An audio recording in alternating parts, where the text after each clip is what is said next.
किसको याद है?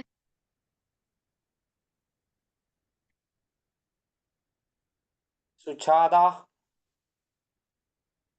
वंदना, कोई भी बता सकते हैं? पिछले हफ्ते नहीं, वो लास्ट मेरा क्लास कौन सा भाग से हम सीखा? रूपाली, इंद्रजीत, अंकल मैं जुड़ा नहीं था। ओहो, किसी को याद है?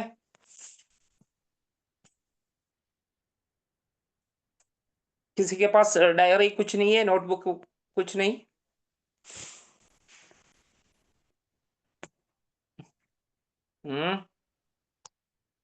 विपिन, विपिन भी चला गई? नहीं अंकल है, लास्ट क्लास शायद मैं नहीं ज्वाइन था।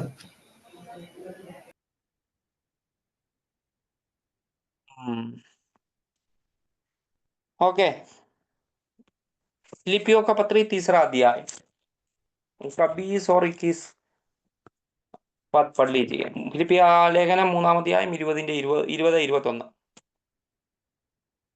फिलिपियो के अध्याय 3 का रेफरेंस है। इनका 20 और 21, 20 और 21 फिलिपियों पढ़ लीजिए। 3:20-21। हाँ। पर हमारा स्वदेश स्वर्ग पर है और हम एक उद्धारकर्ता प्रभु यीशु मसीह के वहां से आने की बाट जो रहे हैं। वह अपनी शक्ति के उस प्रभाव के अनुसार जिसके द्वारा वह सब वस्तुओं को अपने वश में कर सकता है, हमारी दीनहीन देह का रूप बदलकर अपनी महिमा की देह के अनुकूल बना देगा। ओके, हमारा टॉपिक, हमारा विषय എന്താണ്? हमारा विषय क्या है? Second coming of Jesus Christ. യേശുവിന്റെ രണ്ടാം വരവ്, യേശു ക്രിസ്തുവിന്റെ പുനരാഗമനം എന്നുള്ളതാണ്. യേശു മസിഹ് ആഗമനം. അതിന്റെ ഓരോരോ തലങ്ങൾ നമ്മൾ ചെറുതായി ചെറുതായി പഠിച്ചുകൊണ്ടിരിക്കുകയാണ്. കഴിഞ്ഞ കുറച്ച് നാളായിട്ട് എനിക്ക് സമയം കിട്ടുന്ന സമയത്തൊക്കെ നമ്മൾ ഒന്നിച്ച് ആ ഭാഗമാണ് ചിന്തിക്കുന്നത്. हम उसके बारे में एक-एक लेवल में पढ़ते जा रहे हैं. पिछले कई हफ्तों में हम लोगों ने उसी के बारे में चिंतन किया था. ഇപ്പം വായിച്ച 3-ാം അധ്യായത്തിന്റെ അകത്തിന്റെ 21-ാമത്തെ വാക്യത്ത് ലാസ്റ്റ് പറയുകയാണ്, നിങ്ങൾ രൂപാന്തരപ്പെടും, നിങ്ങൾ കായാന്തരപ്പെടും, അവന്റെ വരവിൽ നിങ്ങൾ രൂപാന്തരപ്പെടുമെന്നുള്ള ഭാഗം നമ്മൾ വായിക്കുവാനിടയായി തീർന്നു. हम लोग ने जो अभी अध्याय पढ़ा है, जो वचन पढ़ा है, उसमें उसका आशय यह है कि हम लोग रूपांतर होना है और उसके आगमन के लिए तैयार होना है. ഇന്ന് അതിന്റെ തൊട്ട് മുമ്പിലുള്ള വാക്യം, 20-ാം വാക്യത്തിന്റെ ആദ്യത്തെ ഭാഗം ഒന്ന് വായിച്ചേ. उस अध्याय का उस वर्ष के उसके जस्ट पहले वाला पद कोई पढ़े प्लीज.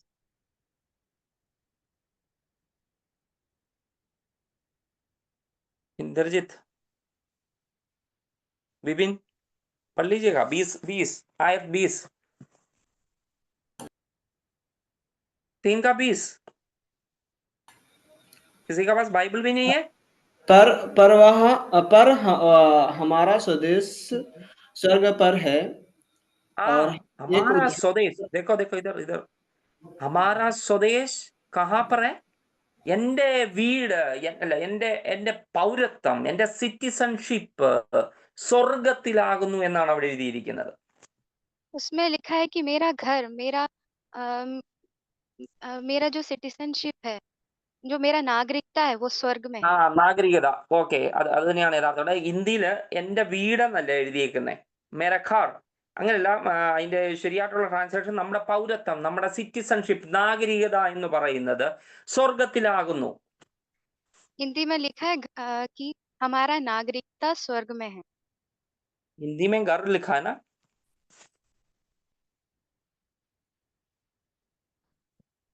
विपिन, स्वदेश लिखा है हिंदी में. स्वदेश, स्वदेश का मतलब क्या है? Our country. और इधर नहीं है। अभी हम इंडिया में रहते हैं, बट इधर नहीं है, हमारा स्वदेश इधर नहीं है। ओ ए मीनिंग सही मीनिंग, हमारा सिटीजनशिप नागरिकता स्वदेश इधर नहीं है, दूसरी जगह में। ഓക്കെ, നമ്മുടെ പൗരത്വം സ്വർഗത്തിലാകുന്നു.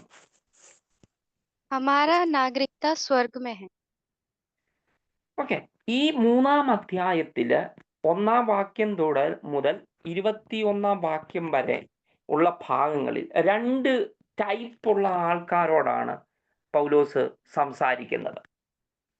ये जो अध्याय है उसमें पहले से लेके 20 पद तक हम लोग देख रहे हैं, तो 2 प्रकार के लोगों के बारे में बात किया जा रहा है. അതിൻ്റെ 2 ഭാഗം, അതായത് 2 കൂട്ടരെ ഇത് പറയുന്നത് ഫിലിപ്പിയ സഭയോടാണ്, നമ്മളോടുമാണ്. അതോടൊപ്പം തന്നെ പൗലോസ് എഴുതിക്കുന്ന ഫിലിപ്പിയറിലുള്ള സഭയോട് എഴുതുമ്പോൾ ഈ 3-ാം അധ്യായത്തിൽ ഒരേ സമയത്ത് ഫിലിപ്പിയ സഭയിലുള്ള 2 കൂട്ടം ആൾക്കാർ, 2 ഭാഗങ്ങളിൽ നിന്ന്, 2 വ്യത്യസ്ത മതവിഭാഗങ്ങളിൽ നിന്ന്, അല്ലെങ്കിൽ 2 വ്യത്യസ്ത ശൈലികളിൽ നിന്ന് കടന്നു വന്നവരോടാണ് പൗലോസ് പ്രസംഗിക്കുന്നത് അല്ലെങ്കിൽ എഴുതുന്നത്. जब ये फिलिपियों की ये अध्याय में हम लोग देख रहे हैं, तो पौलुस ने 2 विभिन्न पाश्चात्यों से आने वाले लोगों के बारे में जिक्र किया. അതായത് ഒന്ന്, യഹൂദ മതവിഭാഗക്കാർ, യഹൂദ മതഭക്തരായ ഒരു കൂട്ടം ആൾക്കാർ ഈ ഫിലിപ്പി സഭയിലുണ്ട്. അവരോടാണ് ഒരു പ്രബോധനം എന്ന് പറയുന്നത്. पहला जो ग्रुप है या पहला जो वर्ग है वो जो इब्री लोगों के लिए है. जो യഹൂദ यहूदी लोग जो हैं उनके उनको एड्रेस किया गया है, उनको संबोधित किया गया है. രണ്ടാമത്തെ ഭാഗത്തിൽ 17 മുതലുള്ള ഭാഗങ്ങൾ വായിക്കുമ്പോൾ എപ്പിക്കൂരിയർ എന്ന് പറയുന്ന ഒരു വിഭാഗം ആൾക്കാർ, ഒരു പ്രത്യേക ചിന്താഗതികളുള്ള ഒരു പ്രത്യേക ശൈലിയിൽ ജീവിക്കുന്ന ഒരു കൂട്ടം ആൾക്കാരോടാണ്. दूसरा जो विभाग है वो एपिक्यूरी नाम के जो विभाग है उनके बारे में उनसे कहा गया. അതായത് യഹൂദ മതത്തിൽ നിന്ന് വന്നവരും ഈ എപ്പിക്കൂരിയൻ ചിന്താഗതി, എപ്പിക്കൂരിയനിസം എന്ന് പറയുന്ന ആ ചിന്താഗതിയിൽ നിന്നും വന്നവരായ 2 കൂട്ടം ആൾക്കാരോടാണ് പൗലോസ് അവരുടെ ചില രീതികൾ കണ്ടുകൊണ്ട്, അവരുടെ ചില പ്രവർത്തനങ്ങൾ കണ്ടുകൊണ്ട്, ചിന്താഗതികൾ കണ്ടുകൊണ്ട് പൗലോസ് അഡ്രസ് ചെയ്യുകയാണ്, അവരോട് പറയുകയാണ്. तो इस अध्याय में हम लोग देख रहे हैं कि वो यहूदी उसके साथ ही साथ एपिक्यूरी नाम के विभाग के लोगों के संबोधित किया गया है. उनकी रीति रिवाज, उनकी जीवन का चाल चलन, उनकी सोच विचार के बारे में संबोधित किया गया. യഹൂദന്മാര് അവർ വലിയ മതഭക്തരാണ്, അവർ പാരമ്പര്യത്തിൽ കൂടുതൽ ആശ്രയിക്കുന്നവരാണ്, അവരുടെ പിതാക്കന്മാരെ കുറിച്ച് ഒത്തിരി പറയുന്നവരാണ്. ഇങ്ങനെ മതത്തിന്റെ തീവ്രതയിൽ നിന്ന് കടന്നു വന്ന യഹൂദന്മാർ. जो यहूदी लोग हैं वो बहुत अपने जो उनका मत है, जो उनका रिलीजन है, उसके ऊपर उन लोग बहुत घमंड करने वाले लोग हैं. उनके रीति रिवाज और उनके बाप दादों का जो चलता हुआ आया है, उन रिवाजों पे घमंड करने वाले लोग. അത് പറയുമ്പോൾ പൗലോസ്, അതായത് അവരെ സംബന്ധിച്ചത് ദേഹിയോട്, എൻ്റെ സോളിനോട്, എൻ്റെ മനസ്സിനോട് ബാധിക്കുന്ന കാര്യങ്ങളെ മുൻനിർത്തിക്കൊണ്ടാണ് പൗലോസ് സംസാരിക്കുന്നത്. जब पौलुस उनसे संबोधित करता है तो वो हमारे जो आत्मा के प्रति, हमारे मतलब उनकी आत्मा के प्रति बातों को रखता है. രണ്ടാമത്തെ കൂട്ടരെന്ന് പറയുന്ന എപ്പിക്കൂരിയെ സംബന്ധിച്ച് അവരെ ശരീരത്തോട് ബാധിക്കുന്ന ഭൗതികമായ കാര്യങ്ങളെ സംബന്ധിച്ച്, ഭൗതികമായ കാര്യങ്ങളെ കുറിച്ച് സംബോധന ചെയ്തുകൊണ്ടാണ് പൗലോസ് സംസാരിക്കുന്നത്. जब पौलुस दूसरे विभाग के लोगों से बात करता है तो उनके शारीरिक बातों के प्रति वो पौलुस बातें रखता है. ഒരു കൂട്ടര് അവരുടെ സോളിനോട്, അവരുടെ മനസ്സിനോടൊക്കെ ഇടപെടുന്ന കാര്യങ്ങളെക്കുറിച്ച് പറയുമ്പോൾ, മറ്റേത് ശരീരത്തോട്, ശരീര ചിന്താഗതികളോട്, ജഡത്തോട് ബന്ധപ്പെട്ട കാര്യങ്ങളെക്കുറിച്ച് പൗലോസ് പറയുന്നു. जब एक विभाग से आत्मा के प्रति में बातें करता है, तो दूसरे विभाग से पौलुस शरीर की बातों के ऊपर चिंतन करता है। ഇച്ചിരൂടെ ഒന്നുകൂടെ ഇറങ്ങി പറഞ്ഞാൽ, ഒന്ന് ഒരു കൂട്ടരെന്ന് പറയുന്നത് അവരുടെ ദേഹിയും അവരുടെ മനസ്സും ഒക്കെ ബാധിക്കുന്ന ദേഹിയുടെ പ്രവർത്തനങ്ങളെ കുറിച്ച്, ദേഹിയുടെ രക്ഷയെക്കുറിച്ച്, ദേഹി എങ്ങനെ ആയിരിക്കണമെന്നതിനെ കുറിച്ച് പൗലോസ് ഊന്നൽ കൊടുക്കുമ്പോൾ, മറ്റൊരു കൂട്ടർ അവരത് എപ്പിക്കൂരിയ ചിന്താഗതിയുള്ളവർ ഭൗതികമായ നന്മകൾ, ശാരീരികമായ കാര്യങ്ങൾക്ക് അവർക്ക് പ്രാധാന്യം അവർ കൊടുക്കുന്നുണ്ട്. അതിനെ മാറ്റിക്കൊണ്ട് അതിനെ എതിരായുള്ള കാര്യങ്ങളാണ് പൗലോസ് ഇവിടെ പറയുന്നത്. अगर थोड़ा सा गहराई में चिंतन करें तो यहूदी लोगों से पौलुस इस प्रकार बात करता है कि वो अपनी आत्मा के प्रति, आत्मा के बचाव के प्रति सोचे, और जो एपिक्यूरी विभाग है उनसे ज्यादा वो इस बात के लिए करता है कि शारीरिक बातों पर नहीं, बल्कि मतलब संसार की बातों पर, भौतिक वस्तुओं पर मन ना लगा के बाकी मतलब उसके ऊपर वो स्ट्रेस करता है इस बात। അതിന്റെ 19ാമത്തെ വാക്യം ഒന്ന് വായിച്ചേ. 19. उसका 13 अध्याय 13 पद पढ़ेंगे. 19 19 सॉरी, 19 आए. उसका 19. उनका हाँ, अंत है उनका परमेश्वर पेट है, वे अपनी लज्जा की बातों पर घमंड करते हैं और पृथ्वी की वस्तुओं पर मन लगाए रहते हैं. കേട്ടോ കണ്ടോ, ഇത് എപ്പിക്കൂരിയൻ ചിന്താഗതിയാണ്. അവർ പറയുന്നത് നിങ്ങളുടെ ദൈവം എന്ന് പറയുന്നത് നിങ്ങളുടെ വയറാണ്.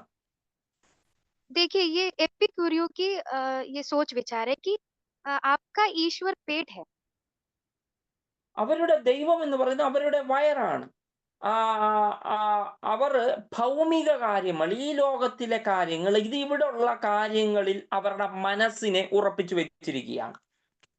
उनका भगवान या उनका ईश्वर जो है पेट है, और उन्होंने अपना मन और अपना सारा आश्रय संसार की बातों पर, भौतिक वस्तुओं पर बना के रखा है.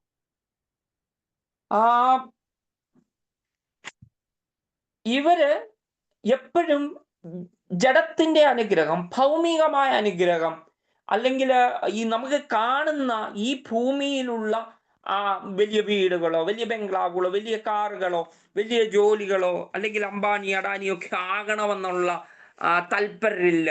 എപ്പോഴും നല്ല അടിച്ചു പൊളിച്ച്, നമ്മൾ പറയുന്ന പോലെ ഭയങ്കര എന്തുവാ, നല്ല ഭക്ഷണം കഴിക്കുക, നല്ലവണ്ണം എന്തുവാ സ്ഥലങ്ങളിൽ എന്റർടൈൻമെന്റിന് പോവുക, ഈ ലോകത്തിലെ എല്ലാ സുഖങ്ങളും അനുഭവിക്കുക എന്നൊക്കെയുള്ള ഒരു ചിന്താഗതിയാണ് എപ്പിക്കൂരിയരുടെ. जो एपिक्यूरी समाज है, इनका चिंता क्या है, इनका सोच विचार क्या है कि संसार की बातों में, भौतिक बातों पे आगे बढ़े. जिस प्रकार जैसे बड़े बड़े अंबानी और ऐसे लोग हैं जो समाज में बड़ा नाम और धन संपत्ति और अय्याशी में जीवन बिताना चाहते हैं. ബൈബിൾ ഒരിക്കലും നമുക്ക് ഭൗതികമായ ആവശ്യങ്ങൾ വേണ്ടെന്ന് പറയുന്നില്ല. നമുക്ക് ഈ ലോകത്തിൽ ജീവിക്കുന്നതിന് ആവശ്യമായുള്ള കാര്യങ്ങളൊക്കെ നമുക്ക് വേണം. बाइबल के हिसाब से आपको इस संसार की जरूरतें बिल्कुल बंद करने को नहीं कहा गया. हमें इस संसार में रहते समय जरूरतें होती हैं. പക്ഷേ ഭൗതികമായ ആ ഒരു കാര്യങ്ങളില് അത്യാഗ്രഹമുണ്ടാകരുത്, ആസക്തി ഉണ്ടാകരുത് എന്നാണ് പൗലോസ് ഓർപ്പിക്കുന്നത്. पर पौलुस ये बात याद दिलाता है कि भौतिक बातों में हमारा मन लगने ना पाए, मतलब हमारा आश्रय और हमारी लालसा उस पे ना बने रहे. അതായത് ഇവിടത്തേക്കിന് വേണ്ടി നിങ്ങൾ കൂടുതലായി ചിന്തിച്ചൊന്നും കൂട്ടണ്ട, ഇവിടത്തെ അനുഗ്രഹങ്ങൾക്ക് വേണ്ടി നിങ്ങൾ ഓടി നടക്കണ്ട, ഇവിടെ എന്തെങ്കിലും വലിയ ആളാകാൻ വേണ്ടി നിങ്ങൾ ഭാവിക്കണ്ട എന്നാണ് പൗലോസ് അവിടെ പറയുന്നത്. पौलुस ये कह रहा है कि हम लोग इस संसार में यहाँ दुनिया की भौतिक बातों के लिए अपने आप को क्या है, पूरी तरीके से उसके पीछे मरना नहीं है, और उसके लालसा में अपना जिंदगी खत्म नहीं करना.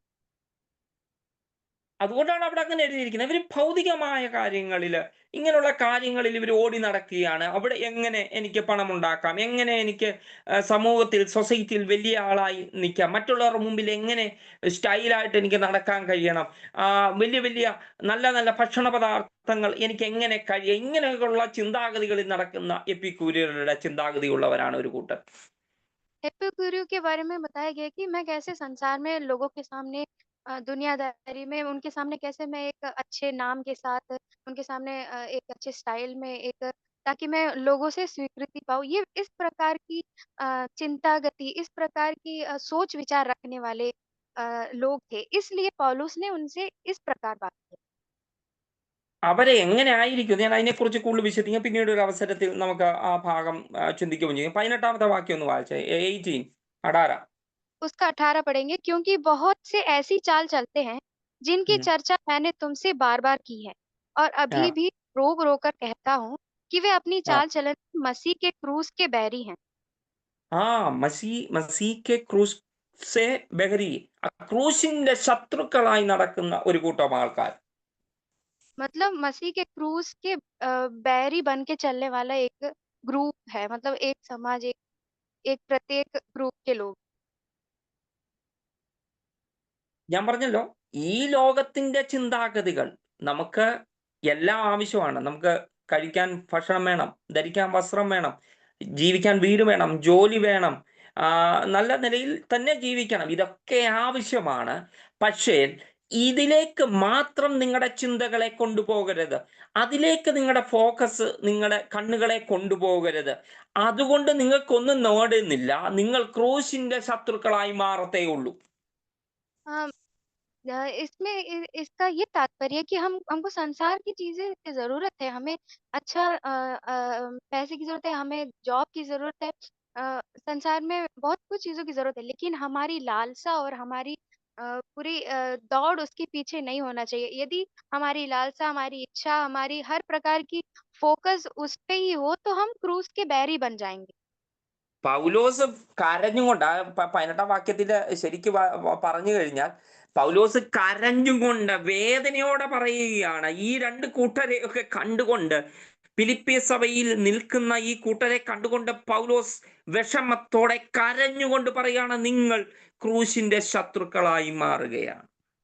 पौलुस जो है ये दो विभिन्न प्रकार के लोग हैं, जो यहूदी और एपिक्यूरियन है, इनसे 18 वो जो पद हम लोग पढ़ रहे हैं उसमें ये रो रो के कह रहा है, दुख के साथ कह रहा है कि तुम लोग क्रूस के बैरी मत बनो। ആ ഭാഗവും നമുക്ക് പിന്നീട് ഒരു അവസരം കഴിച്ചു. എന്നിട്ട് 20ാം വാക്യത്തിൽ പറയുകയാണ്, നമ്മുടെ സ്വദേശം, നമ്മുടെ പൗരത്വം, നമ്മുടെ സിറ്റിസൺഷിപ്പ് എന്ന് പറയുന്നത് സ്വർഗത്തിലാകുന്നു.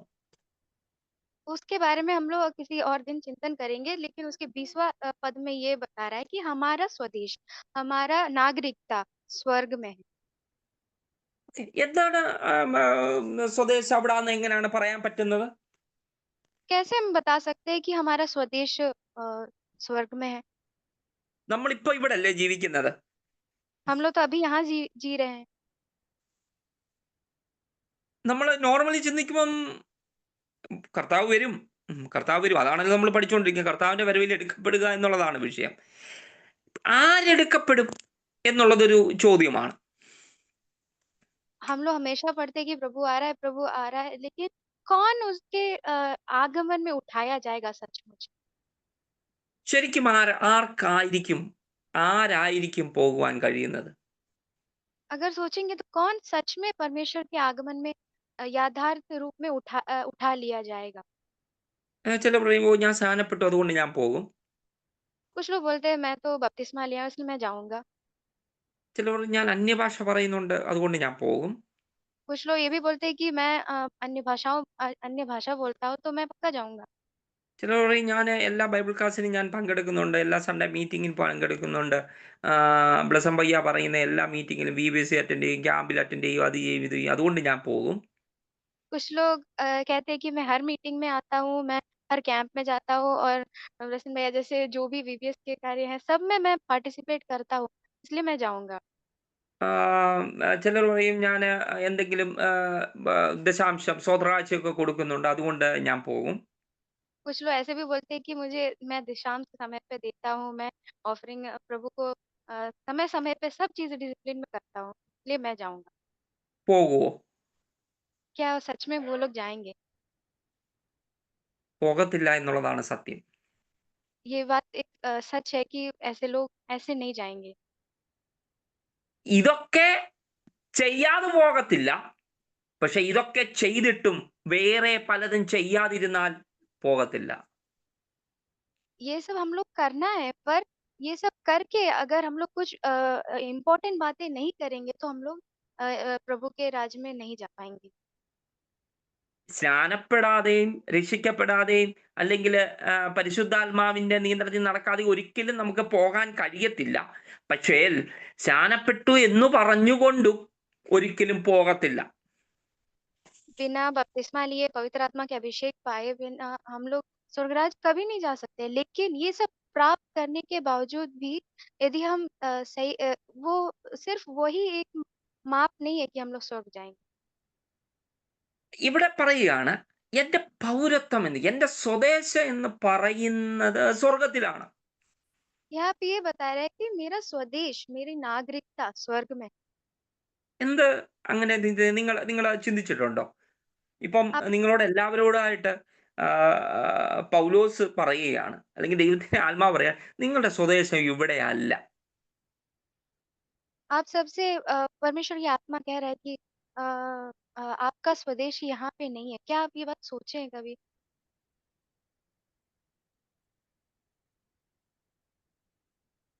ശരിക്കും ഇപ്പം ഞാൻ ലക്നോയിൽ ലക്നോയിലാണ് ഞാൻ മിനിസ്ട്രി ചെയ്യുന്നത്. मैं अभी इस समय लखनऊ में प्रभु की सेवा कर रहा हूँ।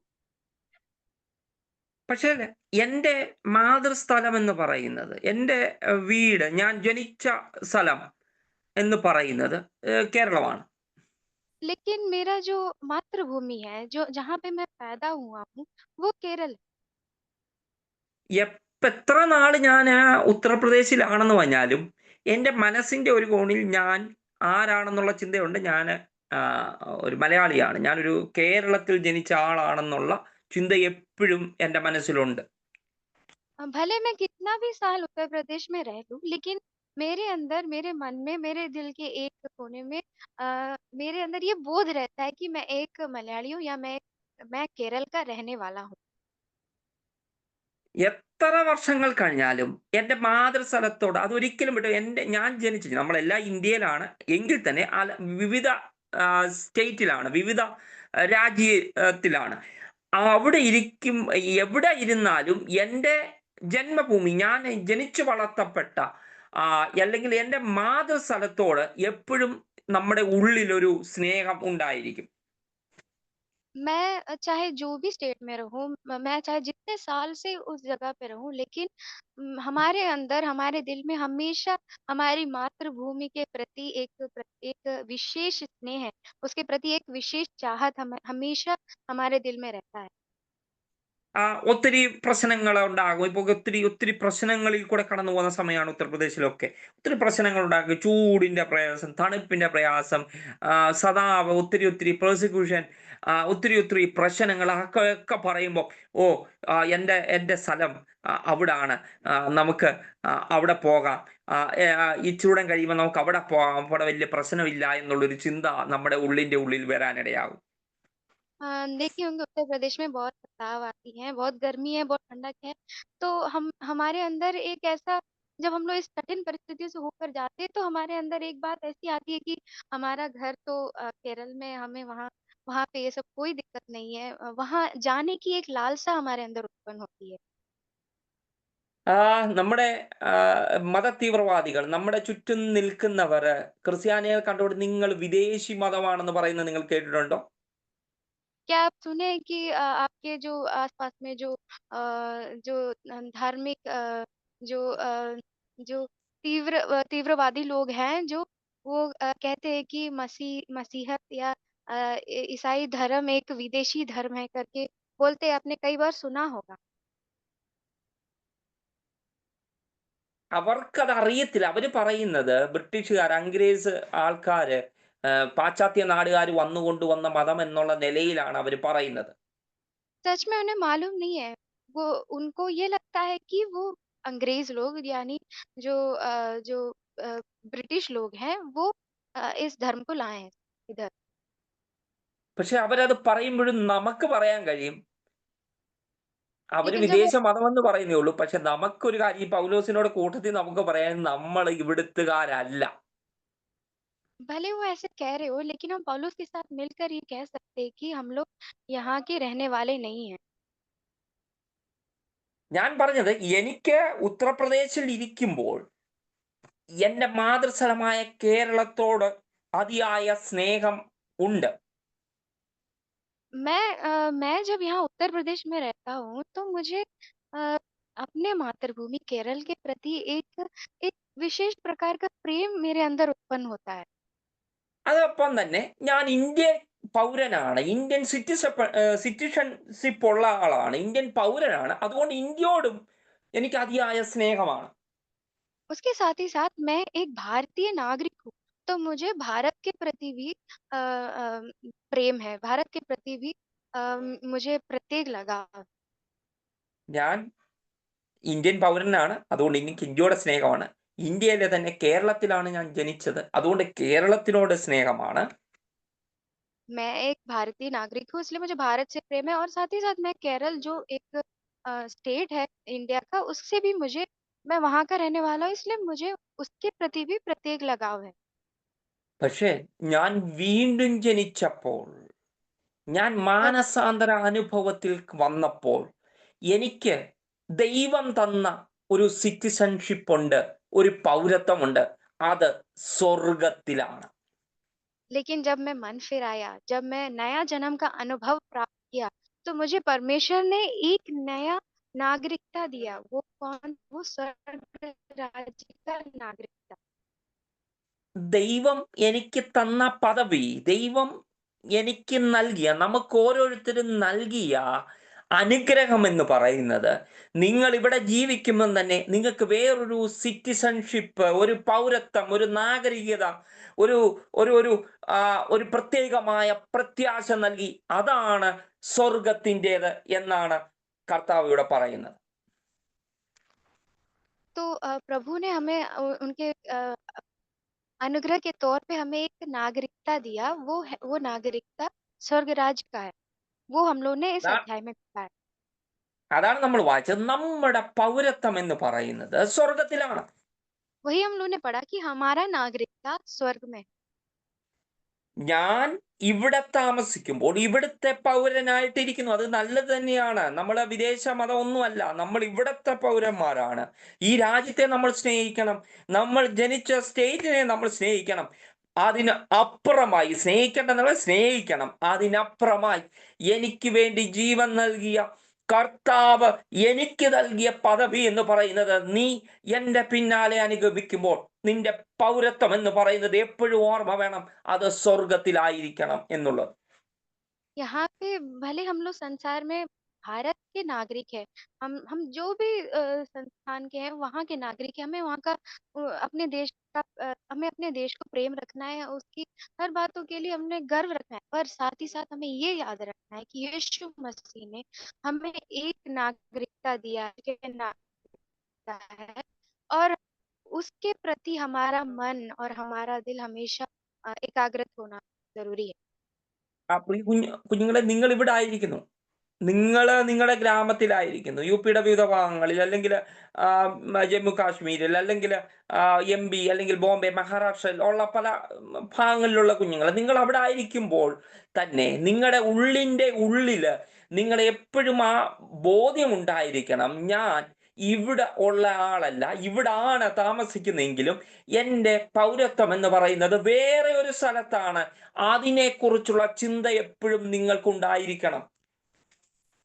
प्रिय बच्चों, आप अलग अलग संस्थान से होंगे, आप उत्तर प्रदेश से होंगे, जहाँ MP से होंगे, कहीं से भी होंगे, लेकिन भले हम लोग अलग अलग जगह पे रह रहे हैं लेकिन हमारे अंदर ये हमेशा बोध रहना है कि हम यीशु मसीह के राज्य के लिए मतलब स्वर्ग राज्य के नागरिक हैं और ये बात हमेशा हमारे दिल में बने रहना है। ഒരു വാക്യം വായിക്കാം. ഞാൻ നമ്മൾ ഇന്നാളൊരു പ്രാവശ്യം ചിന്തിച്ചാണ്. എബ്രായ ലേഖനം 11-ാം അധ്യായത്തിലേക്ക് ഒന്ന് വന്നാട്ടെ. എബ്രായർ 11.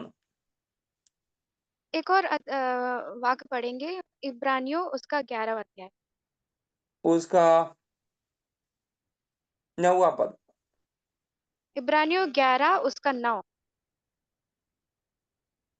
विश्वास ही से उसने प्रतिज्ञा किए हुए देश में, पराए देश में परदेशी के समान रहकर, इसहाक और याकूब समेत जो उसके साथ उसकी प्रतिज्ञा के वारिस थे, तंबुओं में वास किया, 10. क्योंकि वह उस स्थिर नींव वाले नगर की बाट जोता था, जिसका रचने वाला और बनाने वाला परमेश्वर है।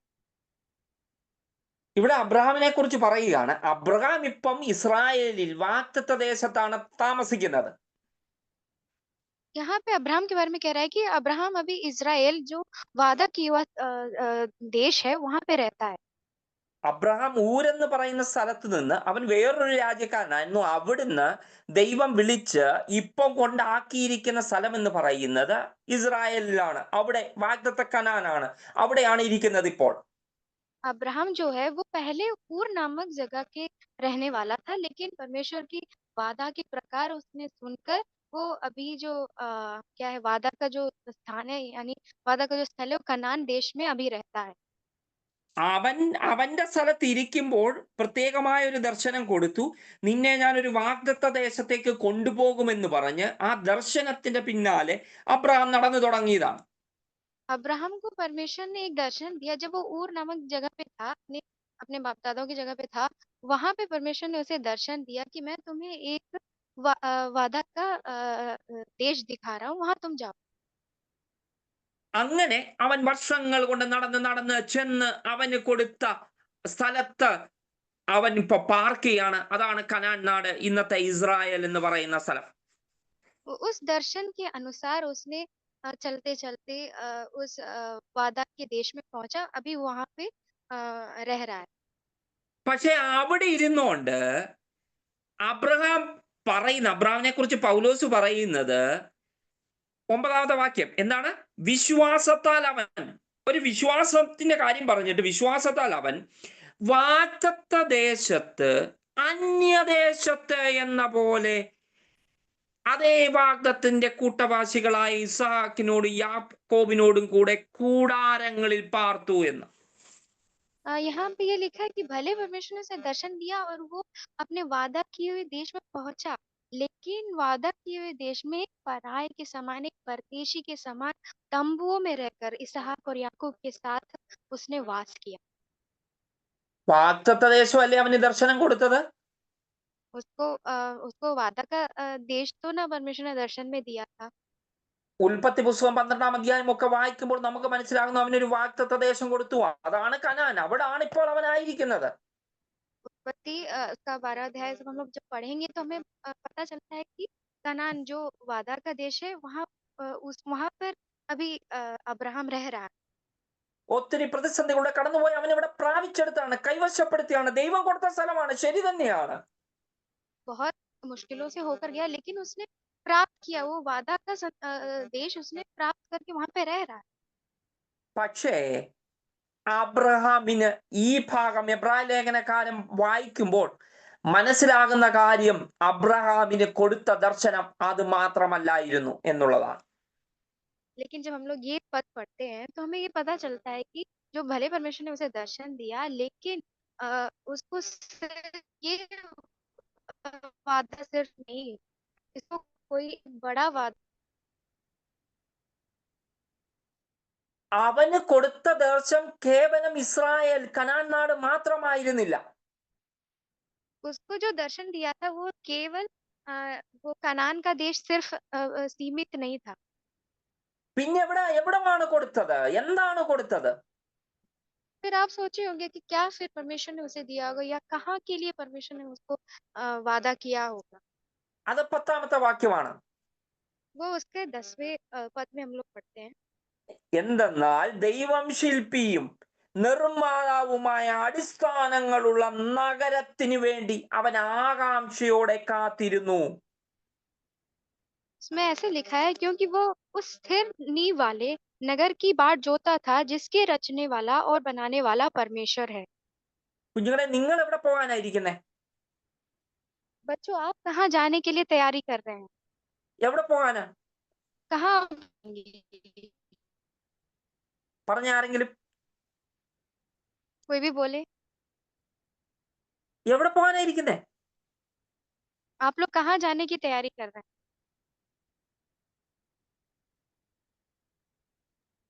स्वर्ग देश। സ്വർഗദേശ്. Thank you Vandana. സ്വർഗദേശ്. അബ്രഹാമും ഇവിടെ എന്തുവാ? ആ സ്വർഗത്തിന് വേണ്ടി പോകാനാ കാത്തിരിക്കുന്നേ. अब्राहम भी यहाँ पे उसी स्वर्ग देश के लिए इंतजार कर रहा है, അല്ലെ? जाने के लिए। നമ്മൾ കണ്ട സ്വർഗം, നമ്മൾ പോകാൻ, നിങ്ങളുടെ ഭാഷയിൽ പറഞ്ഞ, നിങ്ങൾ പറഞ്ഞ സ്വർഗത്തിലേക്ക് പോകാൻ വേണ്ടി അബ്രഹാമിനും കൊടുത്ത ദർശനം അത് തന്നെയായിരുന്നു. हम लोग जिस स्वर्ग में जाना चाहते हैं, उसी सेम जगह पे जाने के लिए परमेश्वर ने अब्राहम को भी वही जगह जाने के लिए दर्शन दिया। അവിടെ ഒരു വലിയ നഗരം തന്നെ പണിതു വെച്ചിരിക്കുന്നു എന്നാണ് അബ്രഹാം ഇവിടെ പറയുന്നത്. अब्राहम इसमें बोल रहा है कि वहां पे एक बड़ा नगर हमारे लिए तैयार किया गया। അതിന്റെ ആർക്കിടെക്റ്റും അതിന്റെ ഫൗണ്ടേഷൻ ഇട്ട ആളും അത് പണിയുന്നതും ഒക്കെ ദൈവമാണെന്നാണ് 10ാം വാക്യം പറയുന്നത്. उसका 10वां पद में ऐसे लिखा है कि उसका जो मेन शिल्पी या उसका कारीगर है, वो प्रभु है। അവിടെ തന്നെ, അതിനു വേണ്ടി തന്നെയല്ലേ നമ്മൾ കാത്തിരിക്കുന്നത്. वहां के लिए ही हम लोग भी इंतजार कर रहे हैं, है ना? है कि नहीं? समझ में आ रहे हैं ना? हम भी उस देश जाने के लिए तैयार में है ना? അങ്ങോട്ട് പോകാൻ വേണ്ടിയുള്ള തയ്യാറെടുപ്പിന് വേണ്ടിയാണ് നമ്മൾ ഈ ക്ലാസ്സുകളൊക്കെ എടുക്കുന്നത്. वहां पे जाने की तैयारी के लिए हम लोग ये प्रकार के क्लास ले रहे हैं। 10ാം വാക്യത്തിൽ അബ്രഹാം അവന് കൊടുത്ത വാഗ്ദത്തദേശമായ കനാനിൽ ഇരുന്നിട്ട് എങ്ങനെയായിരുന്നത്? ഒരു പരദേശിയായി, ഒരു പരദേശിയായിട്ട് ഇരിക്കുകയാണ് അബ്രഹാം. जब उसका 9वां पद में हम लोग देखे हैं कि कैसे अब्राहम रहा। अब्राहम अपने अपने जो वादा के देश में उसने परदेशी के समान रहा। എന്നിട്ട് 9ാം വാക്യത്തിൽ ഒരു വാക്യമുണ്ട്, അവൻ കൂടാരങ്ങളിൽ തമ്പുവമ്മയും പാർത്തുകൊണ്ട് അവൻ പരദേശിയായിട്ടിരിക്കുന്നു. उसमें ये भी लिखा है कि वो तंबुओं में बसकर एक परदेशी के समान जिया।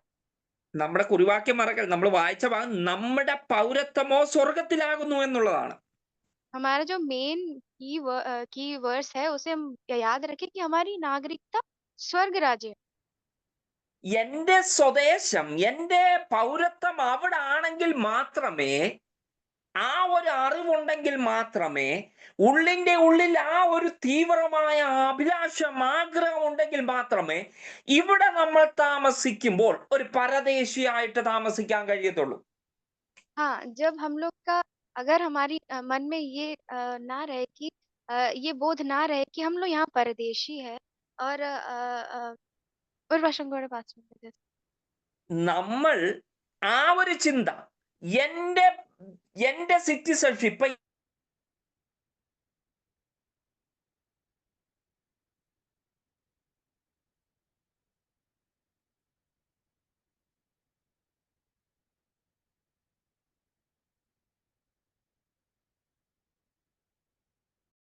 ഒരു ആസക്തിയായി തീരാതെ ഇരിക്കത്തുള്ളൂ.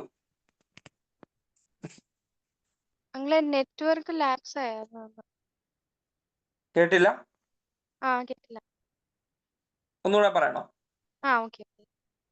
അതായത് എന്റെ പൗരത്വം സ്വർഗത്തിലാണെന്നുള്ളൊരു ചിന്തയുണ്ടെങ്കിൽ, അതായത് ഞാൻ ഇവിടുത്തുകാരനല്ലെങ്കിലും ഒരിക്കൽ എന്നെ സ്വീകരിപ്പാൻ വേണ്ടി എൻ്റെ നാഥൻ വരുമെന്നും എൻ്റെ വീട് സ്വർഗത്തിലാണെന്നും ഉള്ള അതിയായ ചിന്ത, ആഗ്രഹം എൻ്റെ ഉള്ളിലുണ്ടെങ്കിൽ മാത്രമേ എനിക്ക് ഈ ഭൂമിയിൽ ഒരു പരദേശിയായിട്ട് ജീവിക്കാൻ കഴിയത്തുള്ളൂ.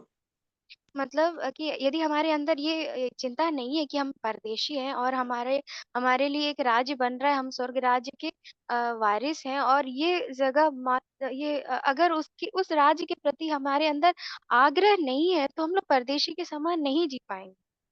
ഇവിടെ അബ്രഹാം ഈ വാഗ്ദത്ത ദേശത്ത് നല്ല രീതിയിൽ ഇരിക്കുമ്പോഴും അവൻ കൂടാരങ്ങളിൽ പാർത്തുകൊണ്ടിരുന്നതിന്റെ കാരണം അവനറിയാം ഇതൊന്നുമല്ല എൻ്റെ ദേശം, എൻ്റെ സിറ്റിസൺഷിപ്പ് വേറൊരു സ്ഥലമാണെന്നുള്ള ബോധ്യം അവനുണ്ടായിരുന്നു. आप लोग देखे हैं कि अब्राहम भले उसने अपने वाग्दत्त के मतलब अपने वादा के देश में जब वो रह रहा था तब भी उसने तंबुओं में रहा, क्योंकि उसे इस बात का बोध था कि ये मेरा असली मतलब असली देश नहीं है, ये मेरा स्वदेश नहीं है। അവന് പൈസ ഇല്ലാത്ത ആളല്ല, वो इतना गरीब इंसान नहीं है। ഇഷ്ടം പോലെ സാമ്പത്തികമായ കോടീശ്വരൻ, നമ്മുടെ ഭാഷയിൽ പറഞ്ഞ വലിയൊരു കോടീശ്വരനായിരുന്നു. अगर हम अपने शब्दों में बोलेंगे तो वो एक धनी व्यक्ति था, या एक काफी अरबपति या करोड़पति कह सकते हैं। കറോട്ട്പതിയെ. കാരണം അവന്റെ വീട്ടില് 318 വടാര അഭ്യാസികൾ, വളരെ കരോട്ട ബ്ലാക്ക് ബെൽറ്റ്, വലിയ കഴിക്കുന്ന വലിയ ഗുണ്ട, ബൗൺസേഴ്സ് എന്നൊക്കെ നിങ്ങൾ കേട്ടിട്ടുണ്ടോ? വലിയ വലിയ പുള്ളികള് അവന്റെ സെക്യൂരിറ്റി ഗാർഡായിട്ടുണ്ടായിരുന്നു. क्योंकि उसके घर में लगभग 318 जो अभ्यर्थी या कह सकते हैं जैसे क्या सिपाही जैसे जो भी प्रोटेक्शन के लिए उसके पास लोग थे। അവർക്കൊക്കെ ഫുഡ് കൊടുക്കണ്ടേ? उनको खाना तो खिलाना पड़ेगा। ഒത്തിരി ആടുമാടുകളും ഒത്തിരി മൃഗങ്ങളും മക്കളും കൊച്ചുമക്കളും ഇടുക, എത്ര 1000 രൂപയുടെ ഫുഡായിരിക്കണം ഫുഡ് തന്നെ ഒരു ദിവസം ചെലവഴിക്കേണ്ട വ്യക്തി. हाँ, जब इतने लोगों को रख रहा है तो उनको खाना पीना, उनके दिनचर्या, उनके बच्चे, ये सब देखने के लिए अच्छा खासा रकम लगेगा। നമ്മൾ പറയുന്ന പോലെ അയ്യോ ഇവിടെ നിന്ന് വെറും പട്ടിണി പാവമായിട്ടിരുന്ന വ്യക്തിയല്ലായിരുന്നു അബ്രഹാം. हमारे तरह या हम लोग जिस तरह दिक्कत से होके जा रहे हैं, ऐसा इंसान नहीं था अब्राहम। നല്ല കോടീശ്വരൻ തന്നെയായിരുന്നു. एक अच्छा खासा करोड़पति व्यक्ति था। എന്നിട്ടും അവൻ കൂടാരങ്ങളിലാ പാർത്തത്, തമ്പുവിലാണ് പാർത്തത്. तो भी वो व्यक्ति तंबुओं में अपना दिन काटा। അപ്പൊ നിങ്ങൾ പറയുമോ ഇതൊക്കെ 10,000 വർഷങ്ങളുടെ മുമ്പല്ലേ, അന്ന് തമ്പുവേ ഉള്ളായിരുന്നു എന്നാണ് തോന്നുന്നത്, അതുകൊണ്ട് അവൻ തമ്പുവിൽ പാർത്തതെന്ന് നിങ്ങൾ പറയുമായിരിക്കും. आप लोग सोचेंगे कि अभी अरे बहुत साल पुरानी बात है, तो उस समय घर नहीं था, तो तंबू में ही रहना पड़ता होगा। പക്ഷെ അതല്ല കാര്യം. पर वो बात नहीं। തമ്പുവിന്റെ പ്രത്യേകത എന്താണെന്ന് അറിയാമോ? तंबू की विशेषता क्या है आप लोग जानते हैं? कोई जानता है? നിങ്ങൾക്കറിയാം, നിങ്ങളുടെ പല സ്ഥലങ്ങളിലും നിങ്ങളുടെ സമീപപ്രദേശങ്ങളിൽ ജോപ്പടിയിലൊക്കെ ചുമ്മാ 4 കാലയില് കുത്തി ഒരു ടാർപോളിൻ ചാർപ്പ അല്ലെങ്കിൽ എന്തുവാ ഷാമിയാന അങ്ങനെയുള്ള സാധനങ്ങളൊക്കെ കെട്ടി കയർ കൊണ്ട് 4 മൂലയ്ക്ക് വാണിയടിച്ച് കെട്ടിയിരിക്കുന്ന ആൾക്കാർ, താമസിക്കുന്ന ആൾക്കാരെ നിങ്ങൾ കണ്ടിട്ടുണ്ടാകാം. आपने अपने आस पड़ोस में देखा होगा कि ऐसे तंबू जैसा लगा के चारों तरफ ऐसे कपड़ा खींच के मतलब झोपड़ी जैसा बना के रहने वाले लोगों को आपने देखा होगा। അതിന്റെ പ്രത്യേകത എന്താണെന്ന് उसकी विशेषता क्या है? ഇപ്പൊ ഞാൻ ചിന്തിക്കുക, ഇന്ന് വൈകിട്ട് വേറൊരു സ്ഥലത്ത് പോകാന്ന് പറഞ്ഞാൽ ഉടനെ 4 സൈഡിലത്തെയും കയർ ഊരുക, കെട്ടിപ്പറക്കുക, അടുത്ത സ്ഥലത്തേക്ക് ഷിഫ്റ്റ് ആകുക. हाँ, इसका मतलब ये है कि अगर कोई बोल रहा है कि चलो, तो हम लोग तुरंत से उसको निकाल सकते हैं और पैक करके जा सकते हैं। ഇതാണ് തമ്പുവിന്റെ പ്രത്യേകത. എത്രയും പെട്ടെന്ന് നമുക്ക് അടുത്ത സ്ഥലത്തേക്ക് മൂവ് ചെയ്യാൻ പറ്റും. तो तंबू की ये विशेषता है कि हम लोग कितना भी जल्दी हम लोग कहीं से भी रिलोकेट या अपना स्थान बदल सकते हैं। ഇന്ന് കർത്താവ് വരുവാണെങ്കിൽ നിങ്ങൾ അയ്യോ എനിക്ക് എന്റെ സാധനങ്ങൾ എടുക്കണം, എന്റെ അതെടുക്കണം, എന്റെ ഇതെടുക്കണം, വേറൊരു സ്ഥലത്തേക്ക് പോകാൻ അയ്യോ സ്ഥലം വിൽക്കണം, ഇങ്ങനെയൊക്കെയുള്ള ചിന്താഗതികൾ വരത്തില്ലേ? हाँ, अगर നിങ്ങളോട് ഇപ്പൊ പറയുക ഇന്ന് തന്നെ നിങ്ങൾ വേറൊരു സ്ഥലത്തേക്ക് പോകണം എന്ന് പറയുമ്പോൾ നിങ്ങൾ പറഞ്ഞു അയ്യോ എന്റെ സാധനങ്ങൾ എടുക്കണം, ടി വി ഉണ്ട്, പാത്രങ്ങളുണ്ട്, തുണികളുണ്ട്, പെട്ടികളുണ്ട്, എന്റെ വീട്, ഈ സ്ഥലം വിൽക്കണം, വേറൊരു സ്ഥലത്തേക്ക് പോകാൻ ഇച്ചിരി പാടാ, എനിക്ക് കുറച്ച് സമയം വേണമെന്നൊക്കെ പറയും. यदि आज आपसे कोई कह रहा है कि जल्दी खाली करो, तो आप लोग कहेंगे अरे भाई, मेरा टीवी है, मेरा फ्रिज है, मेरा घर का सामान है, ये सब छोड़ के मैं कैसे निकलूंगा? ഇത് തന്നെയാണ് ദൈവം ഇന്ന് കർത്താവ് വന്നാൽ നിനക്ക് പോകാൻ കഴിയുമോ? ये सेम चीज प्रभु हमसे भी पूछ रहा है कि आज अगर मैं आता हूँ तो क्या तुम में से कोई जाएगा स्वर्ग में?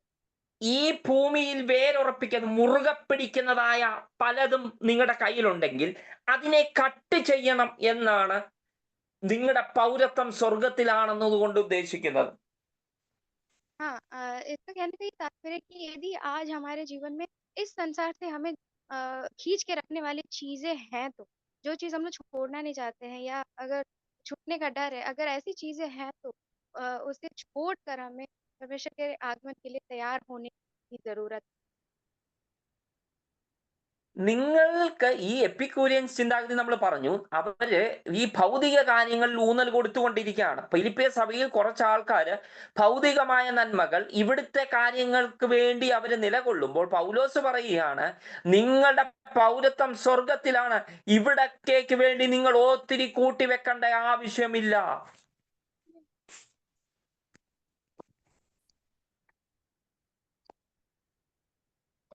ഹലോ ഹലോ ഹലോ ആ കേട്ടോ? ഇല്ല, കേൾക്കുന്നില്ല. Network problem? ആ, ഒരു പ്രാവശ്യം കൂടെ പറയാമോ ഫസ്റ്റ്? പൗലോസ് പറയുന്നത് ഇവിടുള്ള എപ്പിക്യൂരിയൻ ചിന്താഗതിയും പിടിച്ചുകൊണ്ടിരിക്കുന്ന ഫിലിപ്പിയ സഭകളിലെ വിശ്വാസികളോട് പറയാണ്, നിങ്ങൾക്ക് നിങ്ങളുടെ പൗരത്വം സ്വർഗത്തിലാണ്, നിങ്ങൾ ഈ ഭൂമിയിലെ കാര്യങ്ങൾക്ക് വേണ്ടി കൂടുതൽ ശ്രദ്ധ വെക്കണ്ട, നിങ്ങൾ അവിടെ പോകാൻ, സ്വർഗത്തിൽ പോകുന്ന കാര്യങ്ങൾ കൂടുതലായി ചിന്തിക്കുക എന്ന്. हाँ, तो वो एपिक्यूरियन से पौलुस कह रहा है कि तुमको इस संसार की चीजों पे ध्यान मत लगाओ, बल्कि स्वर्गीय चीजों पर स्वर्गीय वस्तुओं पर ध्यान लगाने को कह रहा है। ഞാൻ എൻ്റെ വാക്കുകളെ നിർത്തട്ടെ. നമ്മുടെ പൗരത്വം അതിന്റെ അടുത്ത ഭാഗം നമുക്ക് അടുത്ത ക്ലാസ്സിൽ ചിന്തിക്കാം. നിങ്ങളുടെ മനസ്സിന്റെ അകത്ത്, ഉള്ളിന്റെ ഉള്ളിൽ എപ്പോഴും സ്വർഗത്തിൽ ചെല്ലണം, സ്വർഗമാണ് എൻ്റെ സ്ഥലം, സ്വർഗത്തിൽ പോകണമെന്നുള്ള ചിന്ത, അതിയായ ചിന്ത കൊണ്ട് നിങ്ങളെ ഭരിക്കേണ്ടത് ആവശ്യമാണ്. हमें हमेशा हमारे मन में ये सोच होना है कि हमें स्वर्ग राज्य के लिए जाना है। ये चिंता हमें हमेशा व्याकुल और हमें मतलब हर समय उस बारे में हमें सोचते रहना है। നിങ്ങൾ സ്കൂളിൽ പോകുമ്പോൾ, കോളേജിൽ പോകുമ്പോൾ, നിങ്ങളുടെ ജോലി കാര്യങ്ങളിൽ എവിടെയൊക്കെ ആയിരുന്നാലും നിങ്ങളുടെ ഉള്ളിന്റെ ഉള്ളിൽ ഒരു ബോധ്യമുണ്ടാകണം, ഞാൻ ഇവിടുത്തുകാരനല്ല, ഞാൻ സ്വർഗത്തിന് വേണ്ടിയുള്ളവനാണ്. ഇവിടുത്തെ കാര്യങ്ങളൊക്കെ ഒത്തിരി ആവശ്യങ്ങൾ നമുക്കുണ്ട്, പക്ഷേ ആഗ്രഹങ്ങൾ മുഴുവൻ സ്വർഗത്തിലേതായിരിക്കണമെന്നാണ് പൗലോസ് അപ്പോസ്തലൻ പറയുന്നത് ഇവിടെ. यहाँ पे पौलुस जो अपोस्तल है वो कह रहा है कि भले आप मतलब भले आप जो भी स्कूल में हो या कहीं पे भी हो, जो भी क्षेत्र में हो आप, लेकिन हमारा प्राइमरी या हमारी प्राथमिक बातों की इच्छा रखना है നിങ്ങളുടെ പൗരത്വം സ്വർഗത്തിലാണ്. कि हमारी नागरिकता स्वर्ग में है, നിങ്ങളുടെ സ്വദേശം എന്ന് പറയുന്നത് സ്വർഗമാണ്. कि हमारा स्वदेश स्वर्ग राज्य है. അതുകൊണ്ട് എപ്പോഴും അവിടുത്തെ കാര്യങ്ങളെ ശ്രദ്ധിക്കുക. इसलिए हमेशा वहां की बातों पर आप मन लगाइए. അവിടെ പോകുന്നതിന് വേണ്ടി തയ്യാറെടുത്തുകൊണ്ടിരിക്കുക. वहां जाने के लिए हम लोग तैयार होते रहिए. എന്നിട്ട് അതുകൊണ്ടാണ് അടുത്ത വാക്യത്തിൽ പറയുന്നത്, നമ്മുടെ അവൻ വരുമ്പോൾ നമ്മൾ രൂപാന്തരപ്പെടും. ആര് രൂപാന്തരപ്പെടും? സ്വർഗത്തെക്കുറിച്ച്, സ്വദേശത്തെക്കുറിച്ച് ചിന്തയുള്ളവൻ, അതിനെ ആഗ്രഹിച്ചുകൊണ്ട് നടക്കുന്നവർക്ക് മാത്രമേ ആ സ്വർഗത്തിൽ ചെല്ലുവാൻ കഴിയത്തുള്ളൂ. इसलिए इसमें लिखा है कि जो इस सोच में रहता है वही रूपांतरित होगा.